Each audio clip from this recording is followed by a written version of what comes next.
Bienvenue sur la chaîne, mon enfant, reste immobile et écoute, car le bruit autour de toi est devenu plus fort que la vérité en toi. Vous avez entendu le murmure de la terreur, la rumeur de trahison, la suggestion qu'un accord maléfique a été conclu en secret, comme si les ténèbres se rassemblaient il y a quelques instants pour inscrire votre nom dans un plan de destruction. Votre cœur tremble parce que le message semblait urgent, personnel et cruel.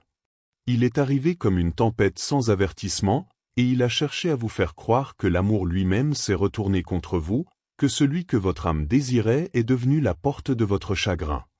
Mais je vous le dis maintenant, avant que la peur ne devienne votre maître, vous devez apprendre la différence entre un avertissement et une blessure, entre le discernement et la panique, entre ma voix et la voix du tourment.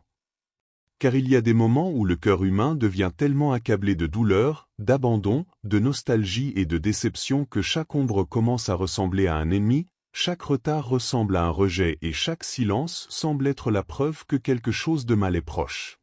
L'esprit, épuisé par le chagrin, peut construire des histoires sombres à partir d'espoirs brisés.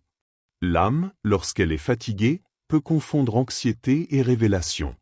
C'est pourquoi je parle avec clarté. Toutes les pensées terrifiantes ne sont pas la vérité, toutes les alarmes intérieures ne sont pas des prophéties, et tous les liens douloureux ne sont pas ordonnés par le ciel.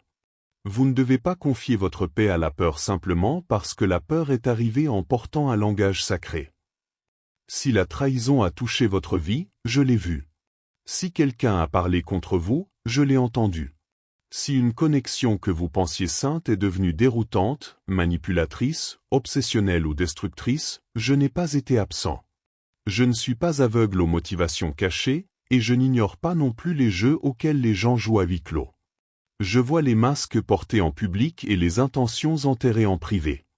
Je vois l'amant blessé, le cœur jaloux, l'esprit contrôlant, la personne qui appelle son obsession l'amour, et je vois celui qui est lentement drainé par cette confusion. Rien de caché ne reste caché devant moi. Pourtant, écoutez-moi clairement, votre vie n'est pas à la merci des ténèbres d'une autre personne.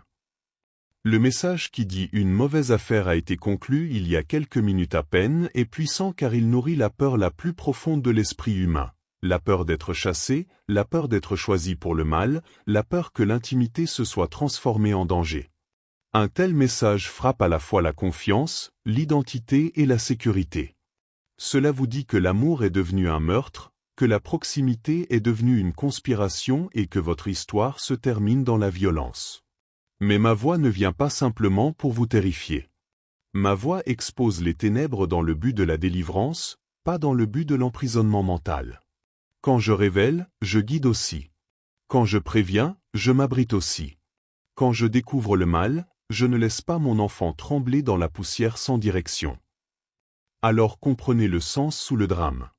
La mauvaise affaire peut représenter plus qu'un événement littéral. Il peut symboliser un accord spirituel avec le mensonge, la peur, la manipulation, l'autodestruction ou l'esclavage émotionnel. Parfois, l'assassin n'est pas un homme armé, mais un esprit de désespoir envoyé pour détruire votre avenir. Parfois, l'attaque n'est pas contre votre corps, mais contre votre paix, votre confiance, votre vocation, votre capacité à aimer sans crainte, votre capacité à dormir, votre capacité à penser clairement. Parfois, ce qui essaie de vous mettre fin n'est pas une main salariée dans la nuit, mais un flot d'effroi qui veut vous convaincre que vous êtes déjà vaincu. C'est pourquoi le discernement est sain. Vous devez demander non seulement « qu'est-ce qui est dit ?» mais aussi « quel fruit ce message produit, il en moi ?» Si ce que vous entendez vous plonge dans la panique, l'isolement, l'obsession et le désespoir, alors ne l'appelez pas rapidement divin. Ma vérité peut vous ébranler, mais elle vous stabilisera aussi. Ma correction peut vous humilier, mais elle illuminera également votre prochaine étape. Je ne parle pas pour vous briser l'esprit. Je parle pour éveiller votre esprit. Je ne révèle pas le danger pour que vous soyez consumé par lui. Je révèle ce qui doit être vu pour que la sagesse, le courage et la protection puissent s'élever en vous. C'est pourquoi vous ne devez pas glorifier la peur. La peur veut l'adoration. La peur veut la répétition. La peur veut que vous continuiez à dire la phrase sombre jusqu'à ce qu'elle devienne le centre de votre vie. Mais je ne t'ai pas appelé à te prosterner devant les ombres. Mon enfant, Si une relation dans votre vie est devenue malsaine, instable, menaçante ou spirituellement oppressive, alors vous n'avez pas besoin d'un langage dramatique pour justifier de quitter ce qui vous fait du mal. Même si aucune arme n'a été levée, la confusion peut toujours être un avertissement. Même si aucun contrat n'a été signé, la manipulation peut toujours être diabolique. Même si personne n'avoue ouvertement la haine, l'amour mélangé au contrôle n'est pas de l'amour pur. Vous devez arrêter de romancer ce qui écrase votre esprit. Toutes les connexions intenses ne sont pas une âme sœur. Tous les liens qui se sentent voués à l'échec ne sont pas envoyés par moi. Certains liens sont des leçons. Certains sont des pièges. Certains sont des miroirs qui vous montrent à quel point vous avez encore besoin de guérison. Et certaines sont des portes qui doivent être fermées avant que la paix puisse entrer. N'appelez pas une personne votre destin si sa présence vous fait disparaître. Ne l'appelez pas sacré s'il vole votre santé mentale. N'appelez pas cela de la loyauté si cela exige votre silence pendant que votre cœur se brise. Je ne suis pas glorifié par votre souffrance au nom de la romance. Je ne suis pas honoré lorsque vous vous accrochez à la destruction parce que vous avez peur d'être seul. L'âme ne devient pas entière en adorant une autre âme blessée. La plénitude commence lorsque la vérité est autorisée à parler plus fort que l'attachement. Et la vérité dit ceci, vous n'êtes pas créé pour être détruit par la chose même que vous avez supplié le ciel de bénir. Si le mal s'est vraiment déplacé contre vous sous quelque forme que ce soit, alors la sagesse doit marcher à côté de la foi. Priez, oui. Mais soyez aussi vigilants. Cherchez la paix, mais n'ignorez pas la réalité. Si vous ne vous sentez vraiment pas en sécurité dans votre vie réelle, parlez à des personnes en qui vous avez confiance, restez avec les autres, protégez votre environnement et obtenez immédiatement une aide pratique. La foi n'est pas une folie. Avoir confiance en moi ne signifie pas négliger la sécurité. Je peux vous guider spirituellement, et vous pouvez toujours prendre des mesures terrestres responsables. La protection du ciel et la sagesse humaine ne sont pas en concurrence, ils travaillent souvent ensemble. Et maintenant, écoutez le sens profond de cette nuit. Ce qui était censé vous terrifier peut devenir le moment qui vous réveille. Le choc d'entendre une telle obscurité peut forcer votre esprit à poser des questions difficiles. Pourquoi avez-vous toléré la confusion? Pourquoi avez-vous confondu obsession et dévotion?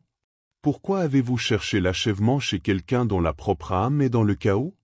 Pourquoi avez-vous cru qu'être choisi par une autre personne équivaut à être en sécurité? L'obscurité autour de ce message n'est pas seulement une question de danger, c'est aussi une question de dévoilement. Il déchire le voile de la fantaisie. Il révèle où vous avez été émotionnellement vulnérable, spirituellement épuisé et mentalement envahi par la peur. Et la révélation, même douloureuse, est toujours miséricorde. Car je ne désire pas que vous viviez enchaîné à la peur, vérifiant toujours la porte, lisant toujours des signes dans chaque silence, vous demandant toujours qui vient vous faire du mal. Je désire que vous deveniez enraciné, sobre d'esprit, sage dans le jugement et ancré dans la vérité. Que ce soit l'heure où la panique perd son trône. Que ce soit le moment où vous arrêtez d'abandonner votre imagination aux ténèbres. Que ce soit le point de rupture où vous dites « Je ne laisserai pas la peur écrire mon histoire.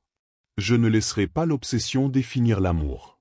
Je ne laisserai pas la confusion parler en tant que Dieu dans ma vie. » L'ennemi se renforce dans le secret, mais s'affaiblit lorsqu'il est amené à la lumière, à la prière, à la sagesse et au soutien. Je suis le Dieu qui vous rappelle à vous-même. Retour à la paix. Revenons au discernement. Revenons à la partie de vous qui sait que l'amour ne devrait pas avoir le goût de la terreur.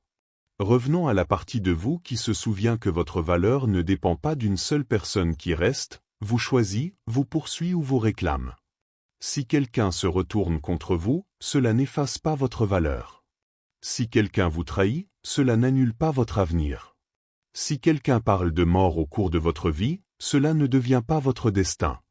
L'obscurité peut faire des plans, mais elle n'a pas le dernier mot sur une vie qui refuse de s'y abandonner. Alors lève-toi du sol de la peur. Lave ton visage des larmes de confusion. Calme le théâtre des pensées catastrophiques. Revenir à la prière, oui, mais aussi revenir à la clarté. Demandez-moi de la sagesse plus que du drame, de la vérité plus que du frisson, de la paix plus que des signes. Je ne suis pas absent de l'heure de votre tremblement. Je suis proche, mais je vous appelle vers le haut. Je vous appelle à sortir de la superstition, de la captivité émotionnelle, du sensationnalisme spirituel et à une foi mûre. Je vous appelle à tester ce que vous entendez, à garder votre cœur, à honorer votre sécurité et à cesser de divertir les voix qui profitent de votre peur. Et si votre cœur est brisé parce que vous aimiez vraiment quelqu'un que vous croyez être fait pour vous, alors pleurez honnêtement. Ne cachez pas votre chagrin sous un langage prophétique. Parfois, l'âme utilise de grandes histoires spirituelles pour éviter de simples déchirements. Parfois, il est plus facile de croire à de sombres complots que d'accepter qu'une relation était malsaine, non retournée ou jamais ce que vous espériez. Mais la guérison commence quand l'honnêteté entre. Dites ce qui fait mal. Nommez ce qui a été perdu. Libérez ce qui ne peut être forcé. Et laisse-moi guérir l'endroit où le désir est devenu tourment. Mon enfant, ce n'est pas la fin de ton histoire. Aucun murmure des ténèbres ne peut annuler ce que j'ai écrit dans la lumière. Aucune trahison humaine ne peut renverser le but que je porte encore pour toi. Aucun message effrayant n'a l'autorité de posséder votre esprit à moins que vous ne continuiez à vous y plier. Respirez donc. Reste tranquille. Sortez de l'accord avec la terreur. Refusez de construire un hôtel pour paniquer. Laissez la sagesse monter la garde aux portes de votre cœur. Laissez la vérité laver vos pensées. Que la paix revienne, lentement s'il le faut, mais vraiment. Et sachez ceci par-dessus tout, vous n'appartenez pas à la peur, vous n'appartenez pas à la confusion, et vous n'appartenez pas à l'obscurité des choix d'une autre personne. Vous êtes appelés à vivre, à guérir, à discerner et à avancer dans la lumière. S'il te plaît, aide-moi mon enfant à développer la chaîne et fais-le en regardant les vidéos régulièrement.